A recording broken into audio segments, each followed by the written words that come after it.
हरे कृष्णा।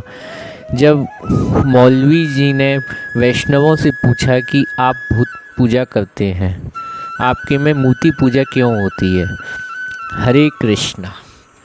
आज हमारे जैव धर्म ग्रंथ में वर्णन आता है कि जब मौलवी बदरुद्दीन साहब ने वैष्णवों से सभा में वैष्णवों से पूछा कि जो गौड़ीय वैष्णव समाज के भक्त हैं उनसे पूछा कि प्राचीन काल से देव देवियों की पूजा चली आ रही है और हमारे कुरान शरीफ में देखते हैं कि अल्लाह दो नहीं एक हैं, वे निराकार हैं, उनकी प्रतिमा पूजने से अपराध होता है।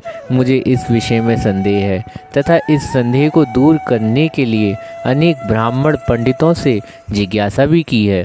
वे कहते हैं अल्लाह निराकार है, परंतु निराकार वस्तु का चिंतन असंभव है, इसलिए अल्लाह एक आकार की कल्पना कर पूजा करनी होती है। परंतु इस बात से हमें संतोष नहीं होता, क्योंकि कल्पित आकार शैतान द्वारा निमित्त होता है, जिसे बुत कहते हैं। ऐसी बुत पूजा नितांत निषिद्ध है।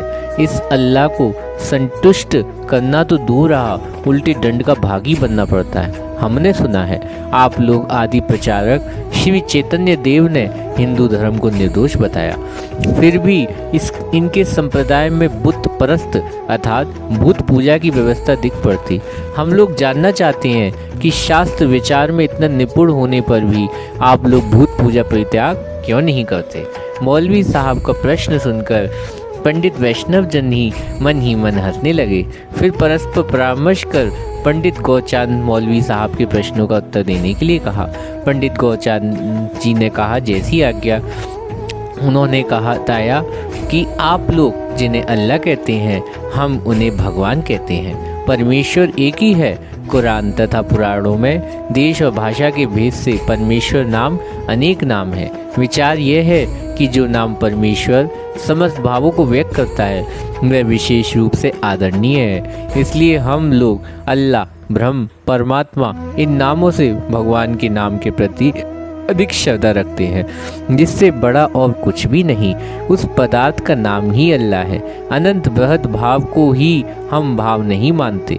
जिस भाव में सबसे अधिक चमत्कारिता है, मधुरता है, वही भाव अधिक आदरणीय है। अनंत बृहद कहने से एक प्रकार की चमत्कारिता होती है, किंतु उसके विपरीत भाव अनंत सूक्ष्म भाव में भी एक प्रकार की चमत्कारिता। अतएव अल्लाह नाम द्वारा चमत्कारिता की सीमा का बोध नहीं होता।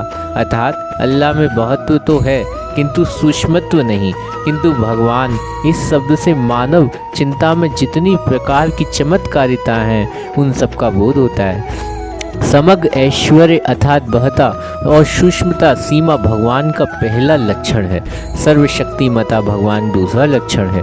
मानव बुद्धि के परे व्यापार अचिंत्य शक्ति के अधीन होते हैं। भगवान अपनी अचिंत्य शक्ति द्वारा युगपथ साकार और निराकार दोनों हैं। वे साकार नहीं हो सकते, ऐसे मानने से उनकी अचिंत्य शक्ति का अस्वीकार करना होता है। उस शक्ति द्वारा अपने भक्त को निकट भगवान नित्य लीला मूर्तिमय है।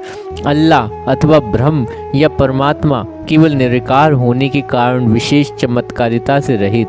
तीसरा लक्षण, भगवान सर्वदा मंगलमय और यशपूर्ण है, अतएव उनकी लीला अमृतमयी है। चौथा लक्षण, भगवान सौंदर्यपूर्ण है। समस्त जीवगण अपने अपराकृत नेत्रों से उन्हें अति सुंदर पुरुष के रूप में दर्शन करते हैं। पांचवा लक्षण, भगवान अशेष ज्ञान अर्थात विशुद्ध पूर्ण चित्त रूप से जड़ातीत वस्तु हैं।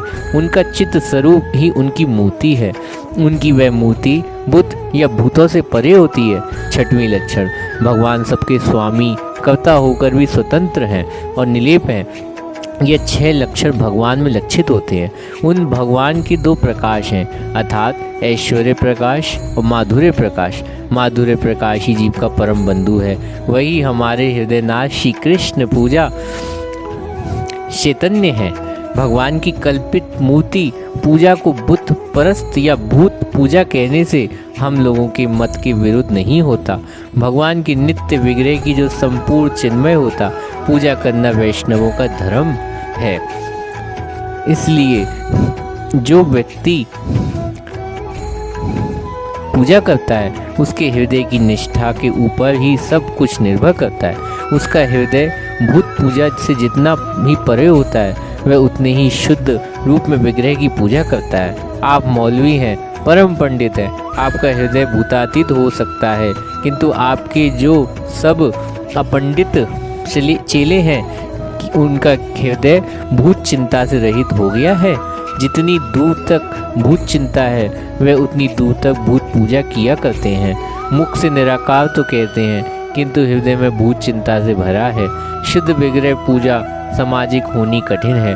वह केवल अधिकारियों के अनुसार व्यक्तिगत चीज़ है, अर्थात जो भूत चिंता से ऊपर उठ गए वह ही शुद्ध रूप में विग्रह की सेवा पूजा कर सकते हैं। मैं आपसे विशेष अनुरोध करूंगा कि आप इस विषय पर गौर से विचार कर देखें। और मौलवी साहब, मैंने खूब गौर से विवेचन कर देखा है कि आप लोगों ने भगवान शब्द जिनमें 6 चमत्कारित्व संयुक्त किया। कुरान शरीफ में अल्लाह शब्द भी वही चमत्कारिता बताई गई। अल्लाह शब्द का अर्थ है लेकर तर्क वितर्क करने की आवश्यकता नहीं। अल्लाह ही भगवान है। हरे कृष्णा।